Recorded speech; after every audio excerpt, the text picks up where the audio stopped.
चलिए, good evening to all. तो आज का हमारा जो चैप्टर है वो क्या है?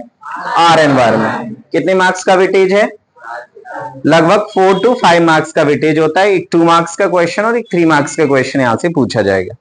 बहुत ही सिंपल सा चैप्टर है। पूरा अगर आप इस चैप्टर को अच्छे से प्रॉपर पढ़ते हैं, प्रॉपर रीड करते हैं, पूरे नोट्स आप देखते हैं, तो आपको एक एक चीज अच्छे से क्लियर हो जाएगी, कोई दिक्कत नहीं होगी। क्या क्या टॉपिक हम इसमें करेंगे कवर? तो सबसे पहले तो इकोसिस्टम क्या होता है, abiotic, biotic components, food chain, food web. फिर अगर हम बात करें तो bio magnification, ozone layer, biodegradable and non biodegradable resources, waste management. ये जो मेन टॉपिक्स हैं वो हैं इस चैप्टर के, ठीक है। अब सबसे पहले आता है कि भाई एनवायरनमेंट है एक्चुअल में क्या है ना, और इकोसिस्टम क्या है। सर हम कहते हैं sir are environment, what is environment? तो ध्यान रखना, द सराउंडिंग, किसकी बात करते हैं हम? The surrounding where organism live. अब ऑर्गेनिज्म में हम भी हैं, आप भी हैं। अगर हम बात करें तो छोटे छोटे प्लांट्स भी हैं। जो भी चीजें हैं जो लिविंग हो या नॉन लिविंग हो, वो सारा कुछ किस में होता है बेटा? एनवायरनमेंट के अंदर आता है ना। और वहीं अगर हम बात करें इकोसिस्टम क्या है? It is the community where the biotic and abiotic components interact with each other is called ecosystem. Exam में आता है डिफाइन इकोसिस्टम, डिफाइन एनवायरमेंट, या what is the difference between environment and ecosystem. तो सबसे पहला तो यही है कि sir it is the surrounding where organism live. और सर इकोसिस्टम क्या है? एक कम्युनिटी है where the biotic and abiotic components interact with each other, that is called ecosystem, ठीक है। An ecosystem environment changes as move from one place to another place, ठीक है भाई। हमारे यहाँ का एनवायरमेंट अलग है, हम चाइना चले जाएंगे वहां का एनवायरमेंट अलग है, हम कश्मीर में रहने लगेंगे वहां का एनवायरमेंट अलग है। तो हम जहां भी जाएंगे वहां का एनवायरमेंट उसके हिसाब से अडॉप्ट कर लेंगे। एनवायरमेंट चेंज हो सकता है प्लेस टू प्लेस, जबकि जो इकोसिस्टम रहता है there is no change, means same no matters where the organism travel. कहीं भी हम जाएंगे इकोसिस्टम सेम है, इकोसिस्टम सेम है, ठीक है ना।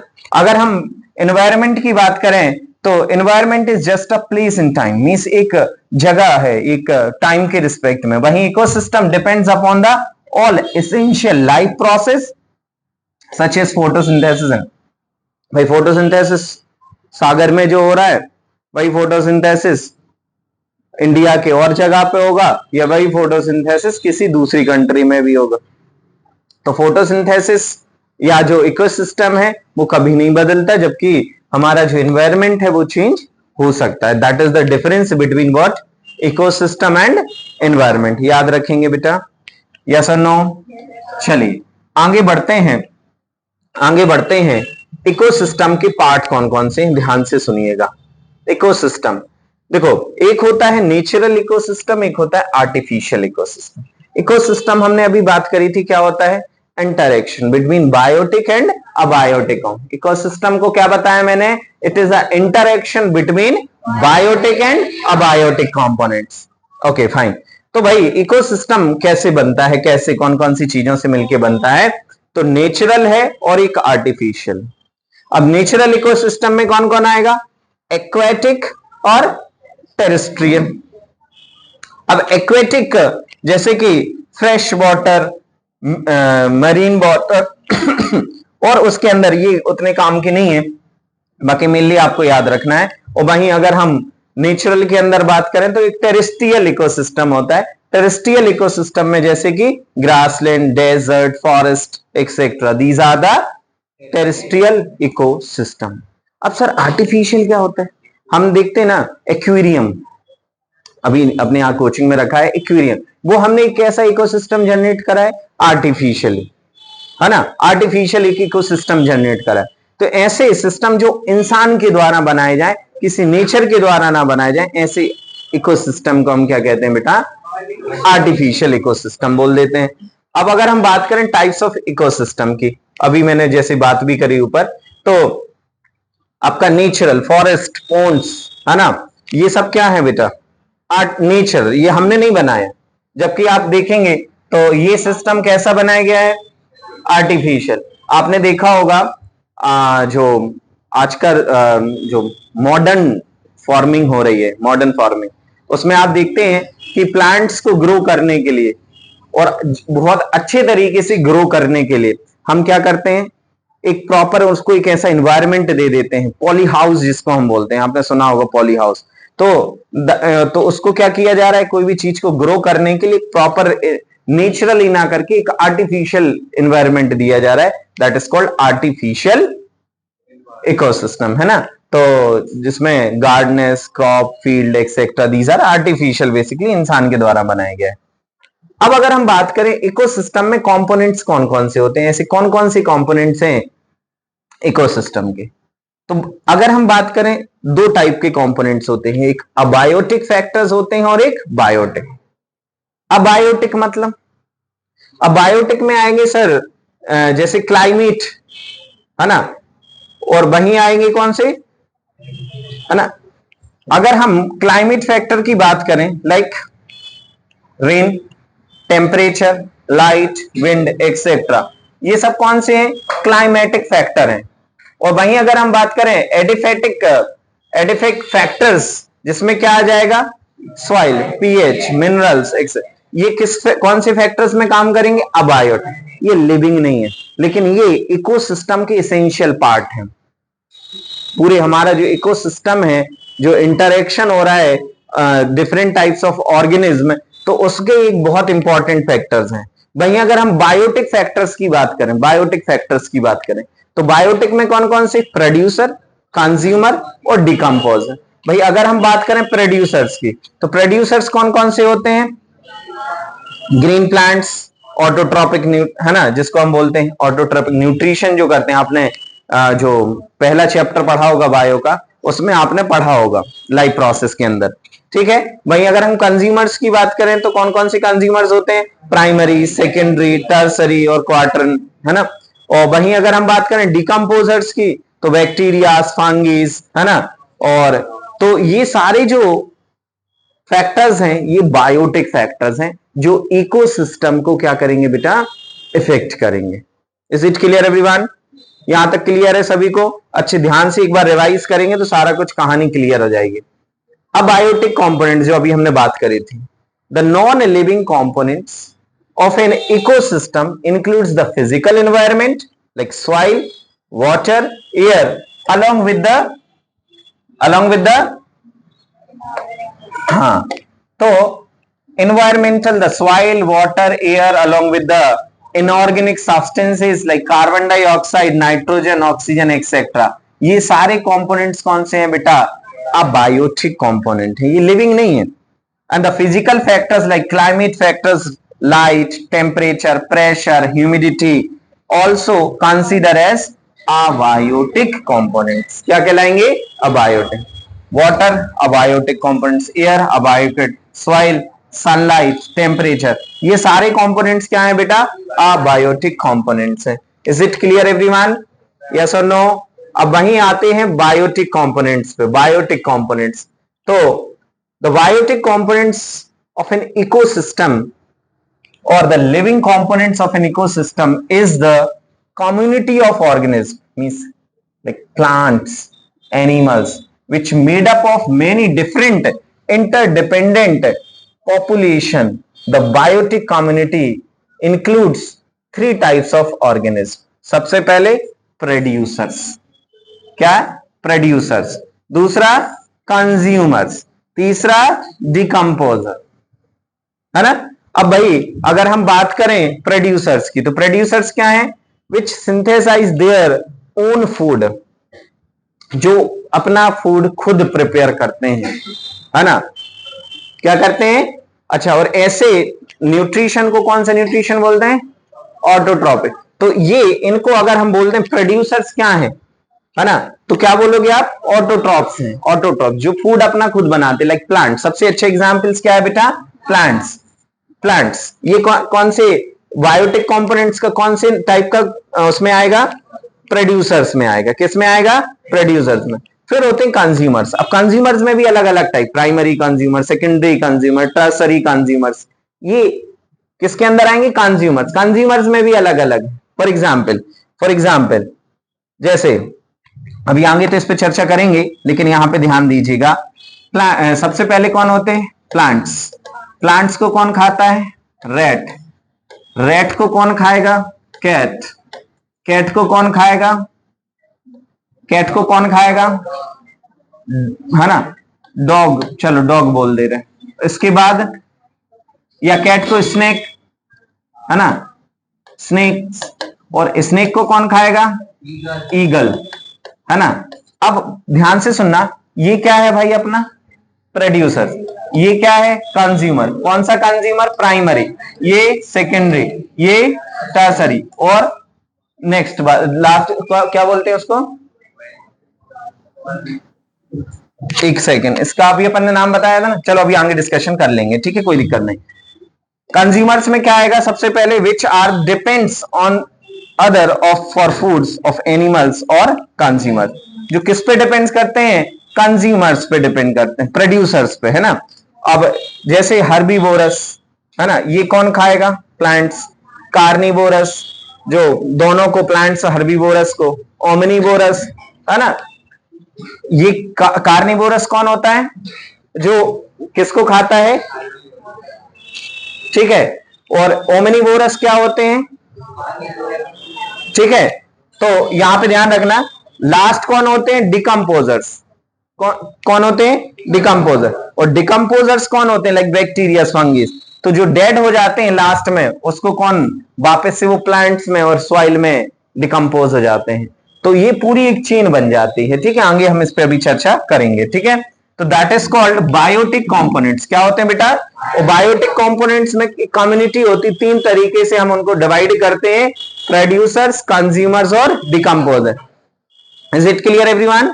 ध्यान रखना है ना। अब the functioning of ecosystem function कैसे करता है, ध्यान से सुनना है, बड़ा इंटरेस्टिंग है। कैसे फंक्शनिंग करता है इकोसिस्टम? फंक्शनिंग करता कैसे? तो ecosystem function as self sufficient or independent unit in nature. All the non-living and living components may face or the ecosystem functions as follows. Like सबसे पहले तो क्या होगा? For the nutrition pool of the earth, like soil, water, air and carbon dioxide in the water absorbed by the producer organism like green plants, है ना। फिर इसके बाद क्या होगा? With the help of sunlight, energy or the producer organism convert the inorganic substance into the organic components, है ना।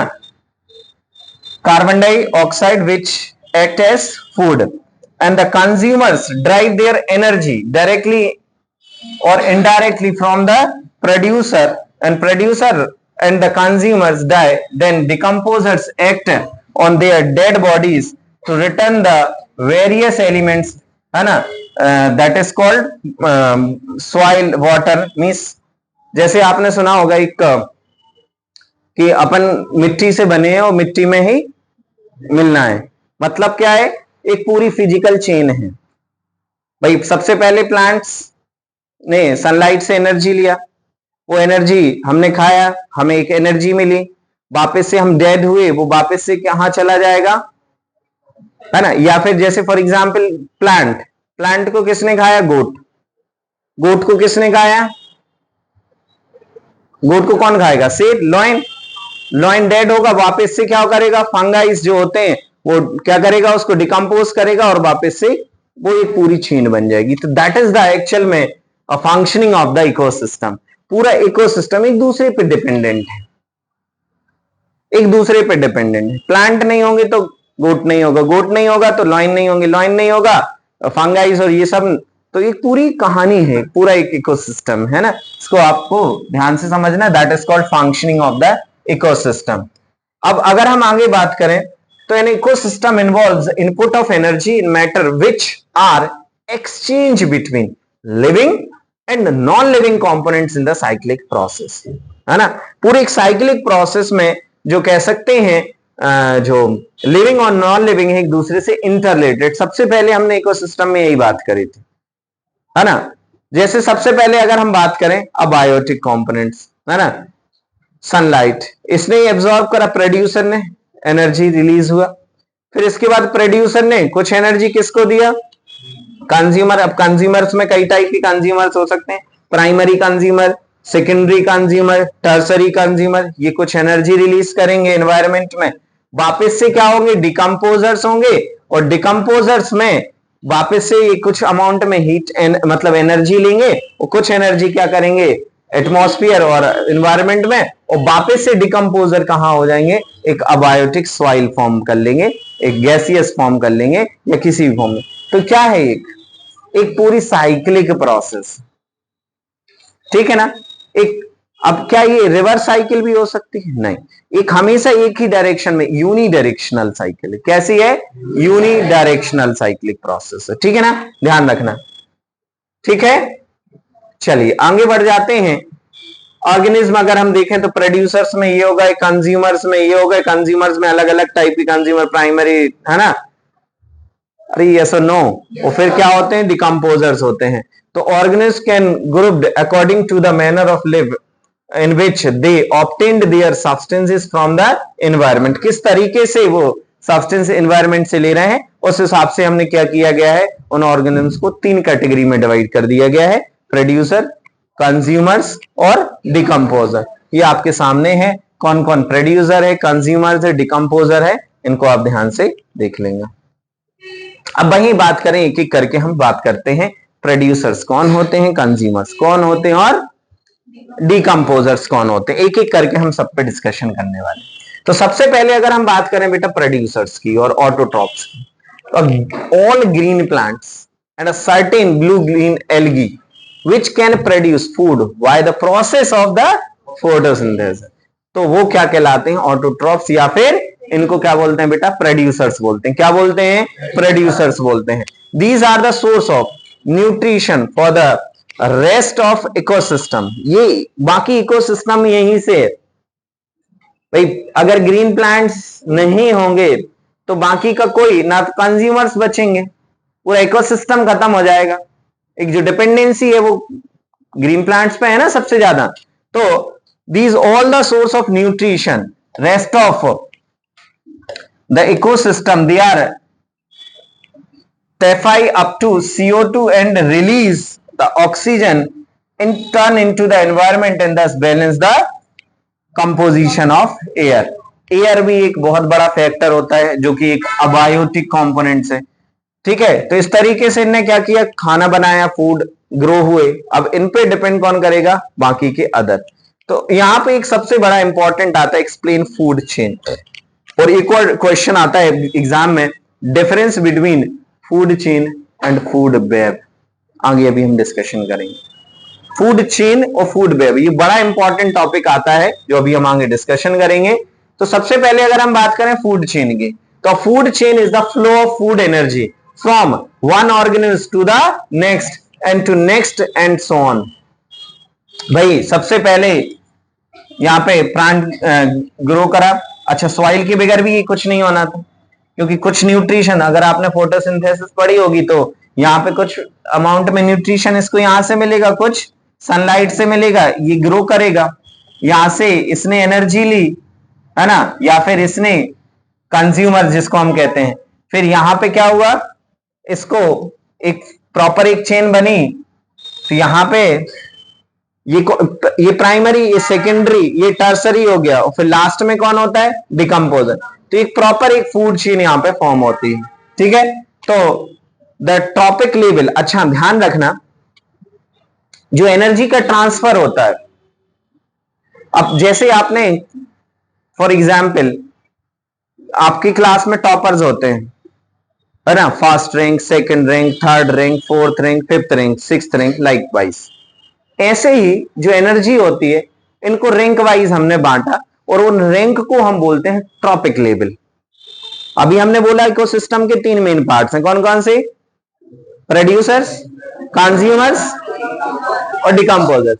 अब भाई ये इनने एनर्जी को कैसे लिया, तो उन एनर्जी लेवल्स को हमने नाम दे दिए ट्रॉपिक लेवल्स। क्या नाम दे दिए, ट्रॉपिक लेवल। तो भाई जो सबसे पहला लेवल होता है उसको हम फर्स्ट ट्रॉपिक लेवल बोलते हैं, जो कि हमारे प्रोड्यूसर्स होते हैं। कौन होते हैं? प्रोड्यूसर फर्स्ट ट्रॉपिक लेवल में आएगा। जैसे अभी मैंने आपको समझाया था, ये तो ये क्या है अपना फर्स्ट ट्रॉपिक लेवल, ये क्या है सेकंड ट्रॉपिक लेवल, ये क्या है थर्ड ट्रॉपिक लेवल, ये क्या है फोर्थ ट्रॉपिक, ये क्या है फिफ्थ ट्रॉपिक लेवल। ऐसे ट्रॉपिक लेवल्स होते हैं। अब आपसे कोई बोले कि अच्छा प्लांट को खाया रेट ने कैट को, कैट ने स्नेक को, बताओ इसमें थर्ड ट्रॉपिक लेवल कौन सा होगा? तो कैट। अब लेकिन कंज्यूमर्स कौन सा होगा? Secondary consumer. कौन सा कंज्यूमर? Secondary consumer, secondary. लेकिन ट्रॉपिक लेवल कौन सा है? Third trophic level.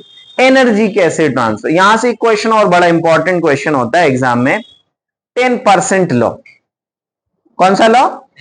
एनर्जी कैसे ट्रांसफर होती है, 10% लॉ। बड़ा ही इंटरेस्टिंग एक टॉपिक है, अभी हम इसको आगे डिस्कशन करने वाले हैं। तो समझ में आ गया बेटा? तो जो एनर्जी ट्रांसफर होगी ना, वो अलग अलग ट्रॉपिक लेवल्स में होगी, जिसमें सबसे पहला अगर हम बोले तो कौन है? सॉइल। यहाँ पे प्लांट्स कौन से हो जाएंगे? फर्स्ट। ये कौन से? सेकंड। ये थर्ड, ये फोर्थ, आगे लास्ट। तो इस तरीके से डिकम्पोजर्स, है ना। तो द फर्स्ट ट्रॉपिक लेवल्स में क्या आएंगे? The autotrophs, the producers, they fix up the solar energies and able for the heterotrophs और द कंज्यूमर्स। तो यहां पे इनने एनर्जी लिया, इनने भेजा किसको? सेकेंड ट्रॉपिक लेवल को, द हर्बीवोरस और द प्राइमरी कंज्यूमर। फिर इसने भेजा किसको? कार्निवोरस को। कार्निवोरस कौन होते हैं? जो किसको खाते हैं भाई? प्राइमरी कंज्यूमर्स को खाते हैं, उनको बोलते हैं कार्निवोरस। ओमनीवोरस लास्ट में कौन होता है? ओमनीवोरस होता है, जो किसको खाता है? दोनों को खा सकता है। लेकिन ये इनको टर्सरी कंज्यूमर्स बोला, लेकिन trophic level first, second, third, fourth है, ऐसे ट्रॉपिक लेवल्स चलते हैं। सबसे लास्ट का ट्रॉपिक लेवल कौन सा होता है? डिकम्पोजर्स। कौन होता है बेटा? डिकम्पोजर सबसे लास्ट, फिफ्थ ट्रॉपिक लेवल में आता है। ठीक है ना। आगे बढ़ जाते हैं, एग्जाम्पल्स ऑफ फूड चेन। ये खैर किसके लिए है ये?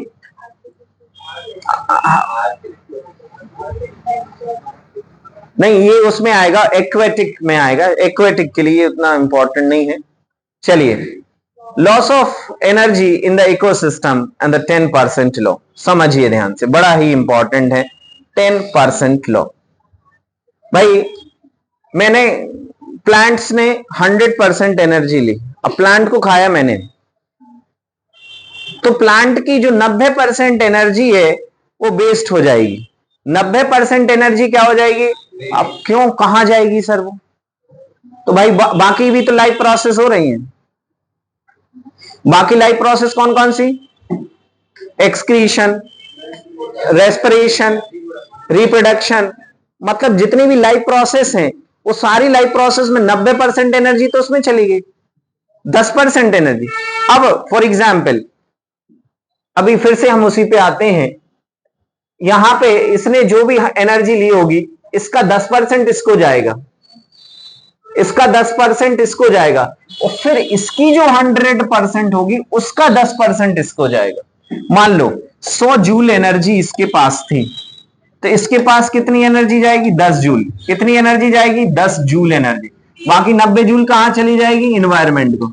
अरे हाँ या ना? 90 जूल कहां चली जाएगी? इन्वायरमेंट। अब जब ये इसको खाएगा तो इसको मिलेगी 1 जूल एनर्जी, तो इसका 9 जूल एनर्जी कहां चला जाएगा? इन्वायरमेंट में। हाँ या ना? और जब ये खाएगा इसको, तो इसकी 0.1 जूल एनर्जी इसको मिलेगी, और 0.99% कहां चली जाएगी? मेरी बात समझ में आ रही है क्या? इसको बोलते हैं 10%, 10% रूल। कौन सा रूल? 10% रूल यहां पे बोलते हैं, और यही आपको एग्जाम में आने के चांसेस होते हैं। तो when one form of energy is changed into another, some energy is lost to the environment, form of which cannot be used again.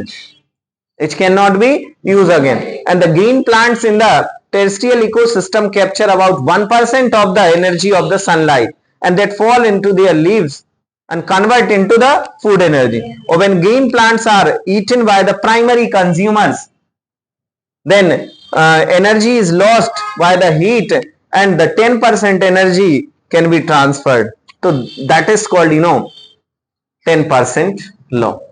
ठीक है, इसको आप अच्छे से पढ़ लेना। स्क्रीनशॉट जो लोग वीडियो देखेंगे वो स्क्रीनशॉट लेते जाएं, और यहां पे आपको ये आई थिंक दोबारा आ गया। ये देखो यहां पे बहुत शानदार, यहां पे डायग्राम से आप चीजें समझ सकते हैं। सनलाइट से इसने सपोज कितना जूल एनर्जी लिया, कितना एनर्जी लिया, 10 जूल एनर्जी इसने लिया। ठीक है, अब इसने इसको खाया, इसको कितनी एनर्जी मिली, 9 जूल कहां चली गई। मान लो इसके पास 1000 जूल थी, कितनी एनर्जी थी, कितनी जूल ली इसने, 990 जूल कहां चली गई, एनवायरमेंट में। इसको कितनी एनर्जी मिली, 1 जूल। और फिर इसको ये एनर्जी कहां चली गई, 9 जूल कहां चली गई, एनवायरमेंट में। और जब ने इसने इसको खाया तो इसके पास कितनी energy I, 0.1 joule of energy. और फिर 0.9 एनर्जी कहां चली गई, एनवायरमेंट। मतलब जो 1000 जूल एनर्जी इसको मिलना मतलब यहां मिली, उसका केवल और केवल 0.1% ही लास्ट वाले जो का, और डिकम्पोजर को उसका 0.1% मिलेगा, मतलब 10% सबसे लास्ट में। तो ये जो डिफरेंट डिफरेंट लेवल्स होते हैं, that is called trophic level. First trophic level, second trophic level, third trophic level, fourth and fifth trophic level. 5 trophic levels में पूरी एनर्जी जो है वो ट्रांसफर होती है, वो कन्वर्ट होती है। ठीक है ना, ठीक है बेटा। क्या लिखा है क्वेश्चन, हाँ क्वेश्चन है ये, क्या समझे इस क्वेश्चन से। बाकी एनर्जी कहां चली जाती, एनवायरमेंट में। ठीक है ना, okay. Only 10% of energy is passed one from one trophic level to another trophic level. ये आपको एक क्वेश्चन है जो आता है, एक ट्रॉपिक लेवल से एनर्जी दूसरे ट्रॉपिक लेवल में कितनी परसेंट जाती है, 10% ऑफ द एनर्जी जाती है। 90% energy is lost in the form of heat, only 10% transferred in the successive trophic level. ठीक है ना, or yes or no? And the little energy is available for the next level of the consumers in chain in generally consists of only 3 or 4 steps, and the loss of energy of each step so great they are very little unavailable energy remains after the 4 tropic level। means energy क्या होती जाती है, कम होती जाती है। ठीक है ना, चलिए ये उतना काम का नहीं है। हाँ, ये एक बड़ा इंपॉर्टेंट टॉपिक है, एक बड़ा इंपॉर्टेंट टॉपिक। क्या लिखा है भाई, फूड वेब एक बड़ा इंपॉर्टेंट कॉन्सेप्ट होता है। फूड वेब क्या होता है, what is food web, group of food chains, group of food chains, a group of several interconnected food chains where an organism get food from more than one group of organism. अब अकेला एक बंदा एक चीज पे depend, वो क्या करेगा, वो इसको भी खा लेगा, इसको भी खा लेगा, हाँ या ना। मतलब आप देखो ना, इंटरकनेक्टेड है। ग्रास किसने खाया, ग्रास हॉपर्स ने भी, माउस, मतलब बहुत सारे। अब ये इसको खा लेगा, मतलब एक इंटरकनेक्टेड क्या है, चेन्स है। और ये इंटरकनेक्टेड चेन्स जो होती हैं, इनको क्या बोलते हैं, चेन एक ही होगी, सिंगल। फूड वेब में क्या होंगी, मल्टीपल फूड चेन्स होंगी, क्या होंगी, मल्टीपल फूड चेन्स। तो a group of several interconnected food chains where an organism get food from more than one group of the organism. हमने एनर्जी, हमें इतनी एनर्जी से काम नहीं बनना था, हमें इसको भी खा लिया, हमने इसको भी खा लिया, हमने इसको भी खा, इसकी भी 10% एनर्जी, इसकी भी 10% एनर्जी, इसकी भी 10% एनर्जी। बात समझ रहा हो ना, ये कहलाता है। और ये सत्य है, फूड एक चीज पे डिपेंड नहीं है, एक मल्टीपल, हर चीज इंटरकनेक्टेड है, एक दूसरे पे डिपेंडेंट है। और हमारे यहाँ फूड चेन नहीं, फूड वेब काम करता है हमारे इकोसिस्टम में, ध्यान रखना। Each organism is generally eaten by 2 और मोर देन, है ना, more organism in which turns are eaten by the several other organisms. So instead of the straight line food chain, the relation can shown as series of branching lines are called food web। क्या कहलाएगा, food web कहलाएगा। एक सीधी line ना हो के, एक सीधा circular curve ना हो के, एक इंटरकनेक्टेड वेब है जिसको हम क्या बोलते हैं, फूड वेब। तो a food web show how different organism are connected and what they are eaten in an ecosystem. ठीक है, हम भी इकोसिस्टम का एक पार्ट है, हम भी किसी ना कि एक चीज पर डिपेंड नहीं है, हम कई सारी चीजों पर डिपेंड है। ठीक है, कोई वेजिटेरियंस होते हैं, कोई नॉन वेजिटेरियन, भाई जिससे एनर्जी मिल जाए, you just eat it and you get the energy. ठीक है ना, इसको आपको ध्यान रखना है प्रॉपर तरीके से। फूड वेब है ना, फूड पिरामिड, इसको एक बार रीड कर लेना बस।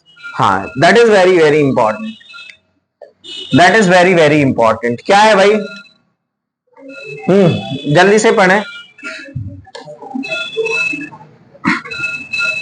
Food chain versus food web, difference, exam में 2-3 मार्क्स में इंपॉर्टेंट क्वेश्चन।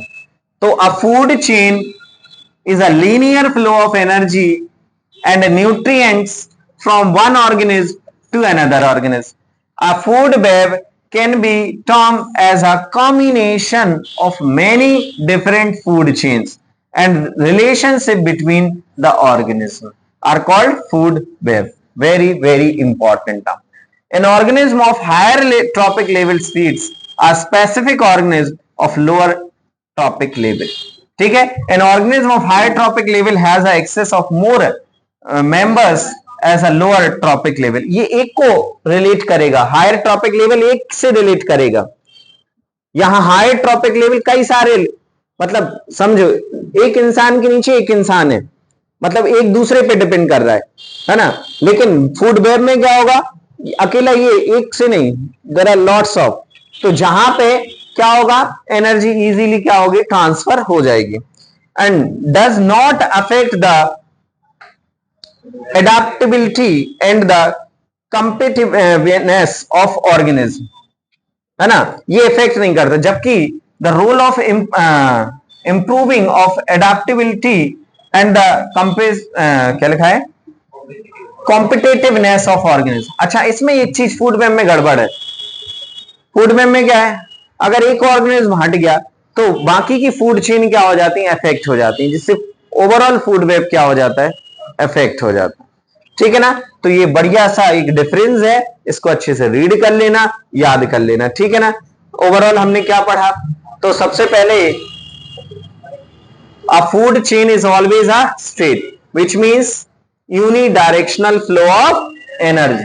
कोई आपसे पूछे कि भैया फूड चेन में कैसा होता है, यूनिडायरेक्शनल, बाई डायरेक्शनल, तो कैसा होता है, यूनिडायरेक्शनल फ्लो ऑफ एनर्जी। क्या है, it involves producers, consumers and decomposers. वहीं अगर हम बात करें, it utilize energy from sun, photosynthesis, है ना।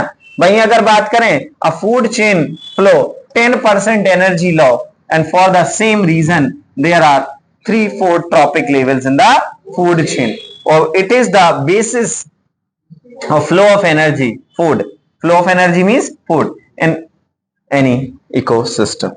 So as energy moves progressively through the various trophic level, it is no longer able to means previous level. एक से दूसरे में जाएगा, दूसरे से पहले में एनर्जी ट्रांसफर नहीं होगी। That is the concept of ecosystem और food chain, trophic level, etcetera etcetera. ठीक है ना, यहां तक की कहानी इकोसिस्टम की खत्म। ठीक है, ये उतना काम का नहीं है, ये समझो। ये एक्वेटिक के लिए है, वाटर बॉडीज कैसे ट्रांसफर करती हैं, वाटर ड्रॉप्स। फिर यहां पे कौन है, हाँ, फिर इसके बाद स्मॉल फिश, फिर लार्ज फिश। ये किसका ट्रॉपिक लेवल, अब ये तो एनवायरनमेंट की हमने बात करी कि इसको खा रहा है, इसको खा रहा है। और फिश को कौन खाता है, ईगल या फिर इंसान। तो इनका भी तो एक चेन बन रहा है ना, फूड चेन। ये किसमें, एक्वेटिक्स के अंदर बात कर रहे हैं। तो water bodies are polluted by industrial, agriculture and human waste, and these chemicals are either wasted down into the soil, into the water bodies from the soil, and these are absorbed by the plants, and along with water and minerals from the water bodies, and these are by the aquatic plants and animal, or as these chemicals are not degradable and these gases are accumulated and progressively at each tropic level. ठीक है, simple सा याद रख लेना, ये कौन सा किसके लिए होता है यहाँ पे, वाटर बॉडीज के लिए, या फिर हम नॉर्मली आप यहाँ पे देख सकते हैं किसके लिए है, ये एक्वेटिक है ना।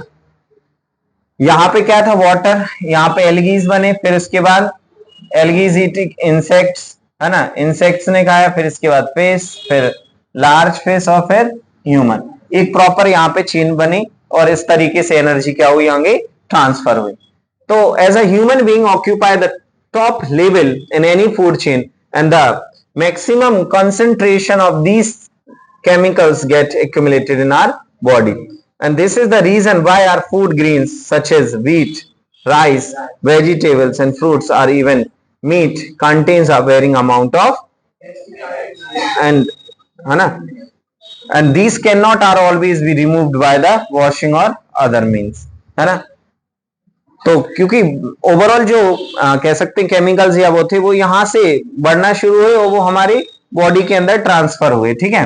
तो ये भी एक चेन है, फूड चेन है, जिसको हमें समझना है।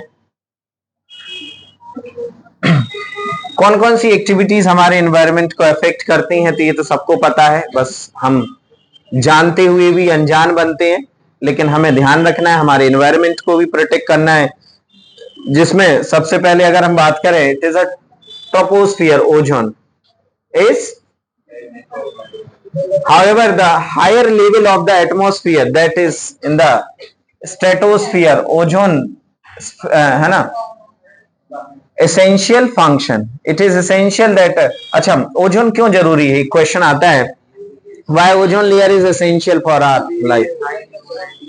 जो ओजोन लेयर होती है, जो एटमॉस्फेयर का एक बड़ा पार्ट हमारे एक कह सकते हैं ओवरऑल एनवायरनमेंट का एक बहुत बड़ा इंपॉर्टेंट पार्ट है। अगर ओजोन लेयर नहीं होती तो क्या होता, यूवी रेज आ जाती, जिससे स्किन कैंसर और ये सारी बीमारी होती, प्रॉब्लम होती, लाइफ इकोसिस्टम खत्म हो जाता है कि नहीं भाई। अगर इंसान खत्म हो जाए तो पूरी दुनिया खत्म हो जाएगी, बिकॉज हम एक बहुत बड़ा पार्ट है एक इकोसिस्टम को, जिसको हम बैलेंस कर रहे हैं। Yes, that is the fact. कोई एक चीज खत्म हो जाए तो भी अनबैलेंस हो जाएगी चीजें, तो सबका रहना बहुत जरूरी है। तो यहां पे क्या है, एक शील्ड है, किसके लिए, यूवी रेस के लिए, कौन, ओजोन लेयर, कौन, ozone layer. This radiation is highly damaging to the organism and for example it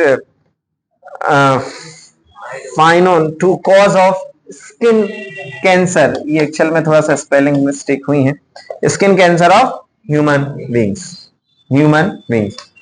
पहले की कंपैरिजन में, आप आज के कंपैरिजन में अगर हम देखें, अगर यहाँ पे ह्यूमन, अगर जैसे आज देखो सबके घर में ऐसा कोई नहीं होगा जिसके घर में फ्रिज ना हो, रेफ्रिजरेटर ना हो, है ना। गर्मी आती, हर घर में नए नए एसीज लगना शुरू हो जाते, क्या निकलता उससे, क्लोरोफ्लोरोकार्बन, CFC, जो ओजोन को क्या कर रही है, इफेक्ट कर रही है।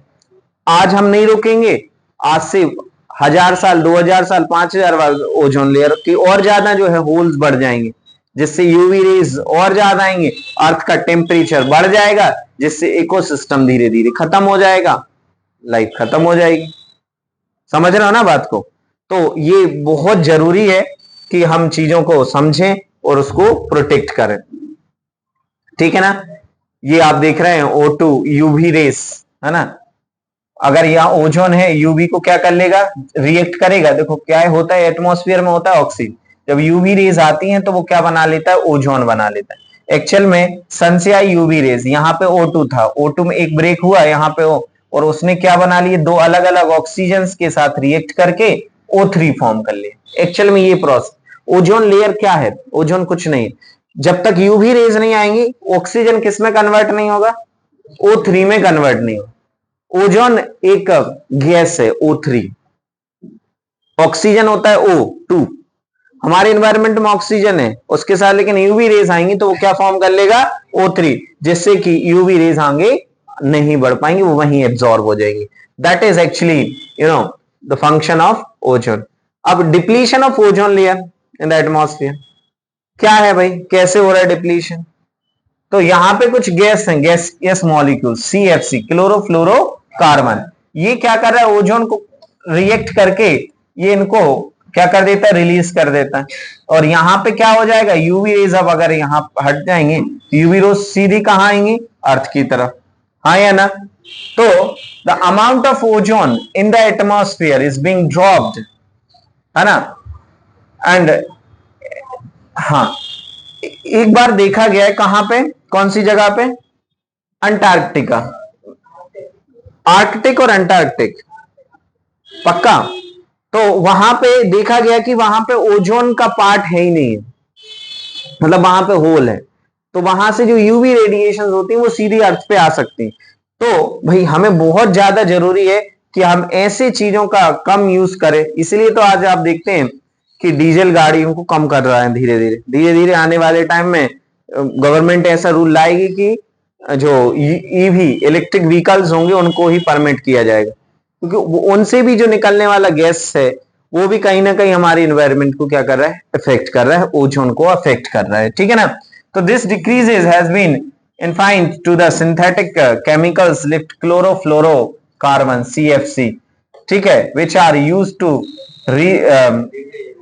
Refrigerator and fire extinguishers. इन सब में से जो CFC है वो निकलती है, वो रिएक्ट करती है ओजोन के साथ और ओजोन को रिलीज कर देती है, ओजोन में एक होल क्रिएट कर देती है। ये आप पढ़िए एक बार क्या लिखा है यहां पे।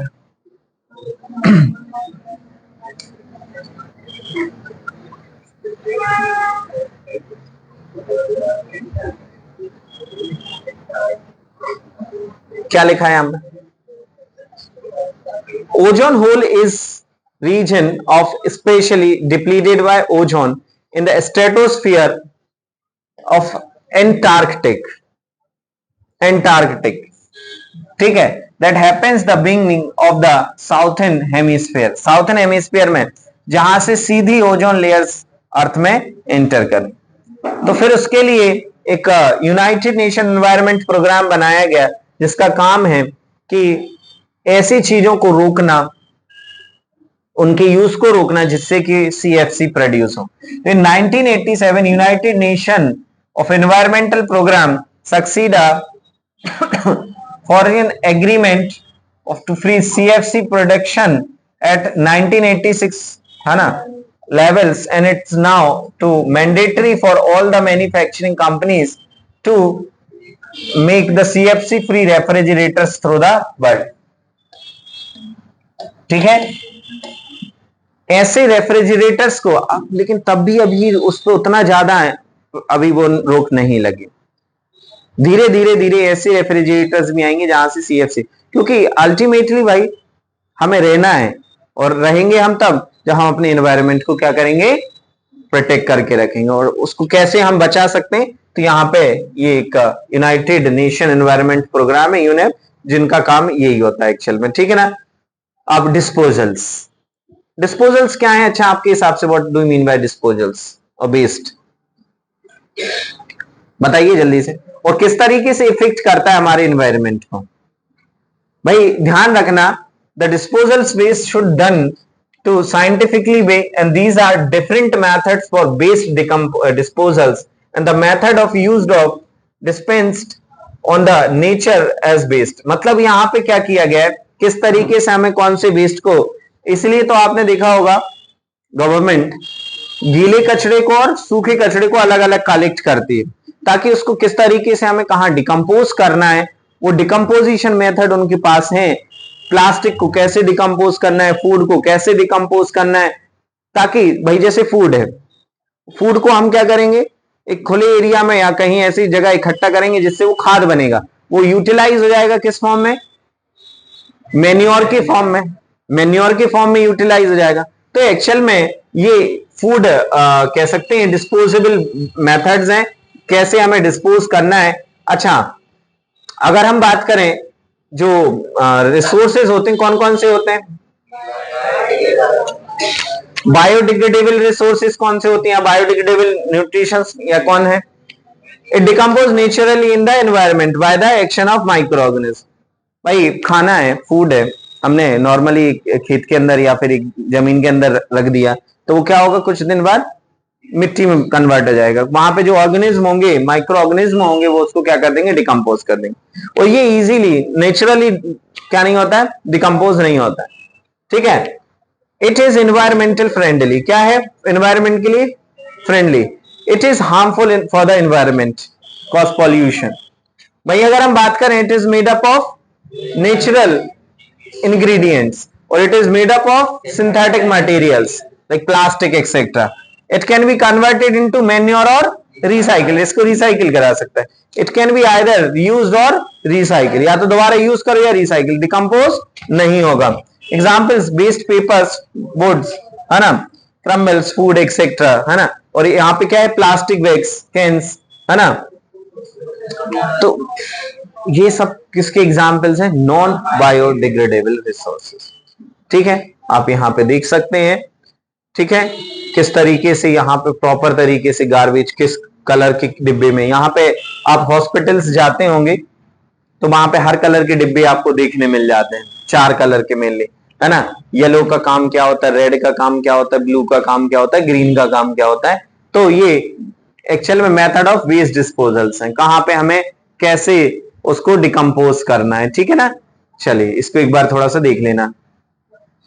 Materials, process of converting waste material into new materials of an objects. भाई मेटल कैंस है, उसको हम किसी ना किसी फॉर्म में बना सकते हैं। मेटल को पिघला के साइकिल, कार के पार्ट्स बना दो, अप्लायंसेस बना दो, न्यू कैंस बना दो, या फिर स्टील बीम्स बना दो, किसी भी तरीके से इसको यूज किया जा सकता है। हम इसको अगर ऐसे फेंक देंगे तो एनवायरनमेंट को नुकसान करेगा, जबकि उसको हम रीयूज करेंगे, रिसाइकिल करेंगे तो हमारे एनवायरनमेंट को फायदा देगा, एनवायरनमेंट फ्रेंडली हो जाएगा, इफेक्ट भी नहीं करेगा। It reduce the amount of non biodegradable waste, बिल्कुल है। अगर हम उसको प्रॉपर यूज करेंगे तो नॉन बायोडिग्रेडेबल को क्या करेगा, वेस्ट को रिड्यूस करेगा। Materials like tin, can, metallic articles, है ना, पेपर्स, बैग्स, है ना, glass etcetera are the recyclable, ये सब रिसाइकलेबल सब्सटेंस है। अच्छा, इन्हीं को तो इसलिए तो ये जो कबाड़ी होते हैं वो क्या करते हैं, इन चीजों को ले जाते हैं और ऐसे प्लांट्स में ले जाते हैं वहां पे जहां पे रिसाइकलिंग प्रोसेस होती है। ठीक है, तो उनका भी बेनिफिट हो गया, एनवायरनमेंट भी प्रोटेक्ट हो गया, है ना। तो रिसाइकिल बहुत इंपॉर्टेंट है। ठीक है, जो वेस्ट है लाइक जो नेचुरली डिकम्पोज हो जाते हैं, उनको हम क्या कर सकते हैं, एक जगह इकट्ठा, एक प्रॉपर एरिया में। तो it is the process the waste that can not be reused और रिसाइकल्स और separated out from the spread a thin layer of low layering areas across the city. आप ऐसे देखा होगा, कभी आप लोग भोपाल गए होंगे पहले, तो जब जाते हैं तो एक बहुत बड़ा एक ढेर मिलता था कचड़े का। आप यहां जाएंगे भाग्योदय साइड पे, दैट खुरई रोड, वहां पे भी क्या है, बहुत बड़ा एक एरिया है जहां पे चीजों को, जिनको ना हम सेपरेट कर सकते, ना रीयूज कर सकते, ना रिसाइकिल, तो उनको क्या किया जाता है, एक जगह पे इकट्ठा कर दिया जाता है। तो a layer of soil added after each layer, हर गार्बेज के ऊपर क्या किया जाता है, एक मिट्टी की लेयर बना दी जाती है। ठीक है, तो क्या होगा, धीरे धीरे धीरे धीरे कई सालों बाद क्या हो जाएंगे, क्या हो जाएंगे, मतलब थोड़े तो डिकम्पोज होंगे, लेकिन कम से कम एनवायरनमेंट को तो इफेक्ट नहीं करेंगे।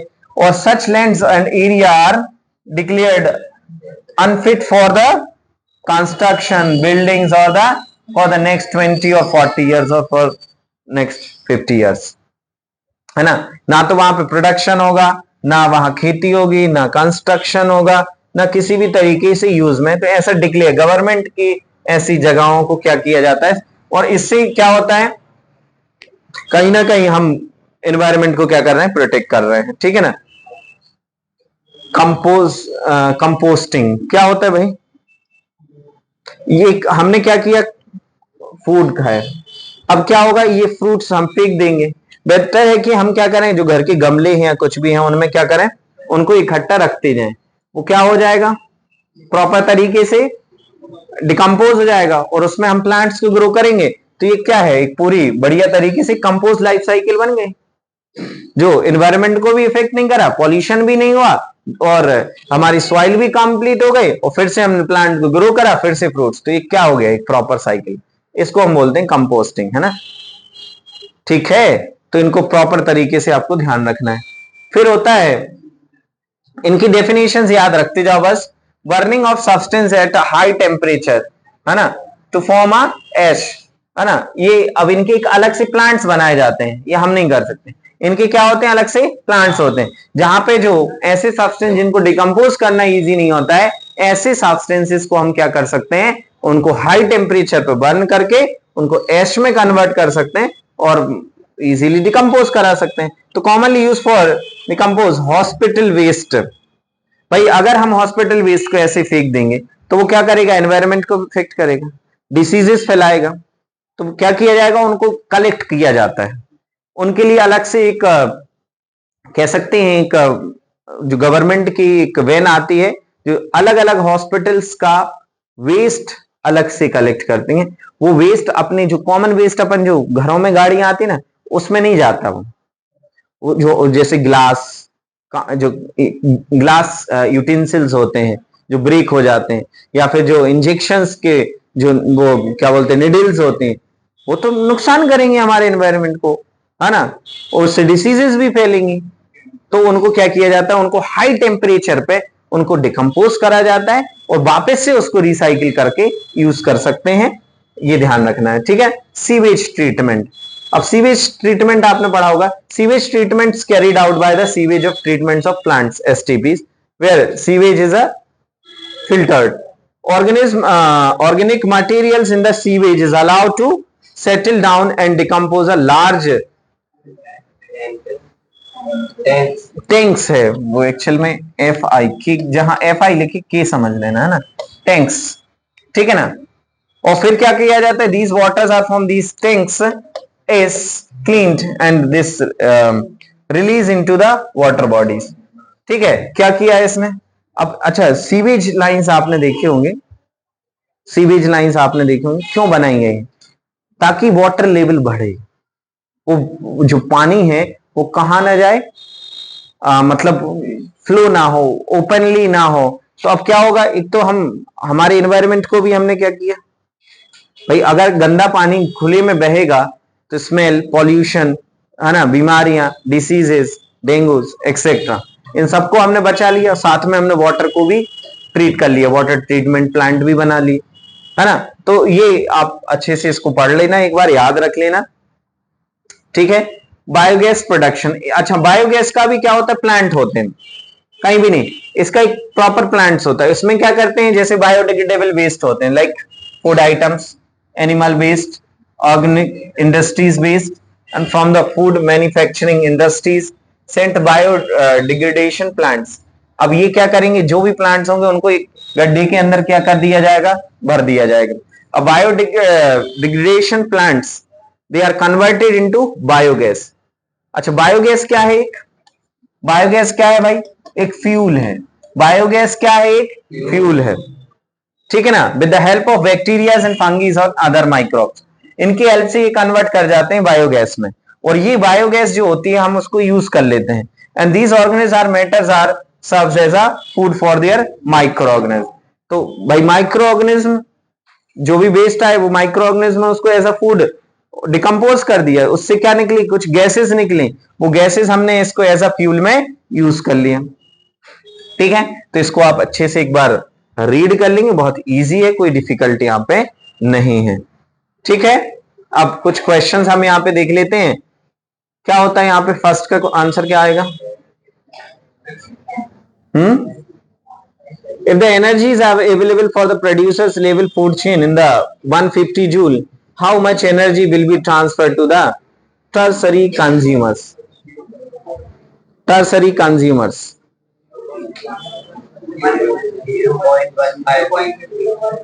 0.15 जूल, 0.15 जूल, 10%, पहले 10%, फिर उसका 10%, फिर उसका 10%, फोर्थ टाइम में, fourth topic level. Next the depletion of ozone layer in the upper atmosphere is mainly due to emissions of chlorofluorocarbon, B option, chlorofluorocarbon. ये क्वेश्चन यहां पे आएगा तो आपको ध्यान रखना है। नेक्स्ट क्वेश्चन क्या है, what is the role of decomposers in the ecosystem.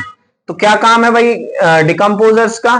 तो organism that feeds on dead plants and the animals are called decomposers and they are break down the complex organic compounds and present in the dead remains into the simpler substance obtain the nutrients from them and thus they plays the following role help in the recycles of material है ना, फिर उसके बाद replacement for the soil and nutrients और next क्या है they clean our surroundings by the decomposing dead organism and the organic waste. अगर ये डिकम्पोजर्स नहीं होते तो सोचो क्या होता है ना, यू कैन इमेजिन। ये हमारे इन्वायरमेंट को सेफ रख रहे हैं, हमारे इन्वायरमेंट को पॉल्यूशन फ्री रख रहे हैं, है ना, उनको एक प्रॉपर एक सॉइल में एक न्यूट्रिएंट्स में हम चेंज कर रहे हैं। तो ये रोल है, what is the role of decomposers in the ecosystem. ठीक है, next give any two ways in which non biodegradable substance would affect the environment. Non biodegradable substance हमारे इन्वायरमेंट को कैसे इफेक्ट करते हैं? तो क्या है, देयर डिग्रेडेशंस में release certain gases in the atmosphere, they are polluting the environment, जो हमारे इन्वायरमेंट को क्या करते हैं, पॉल्यूट करते हैं। And they may becomes a breeding place and the flies and many of the other and thus causing the diseases। इसका कुछ अलग होगा शायद।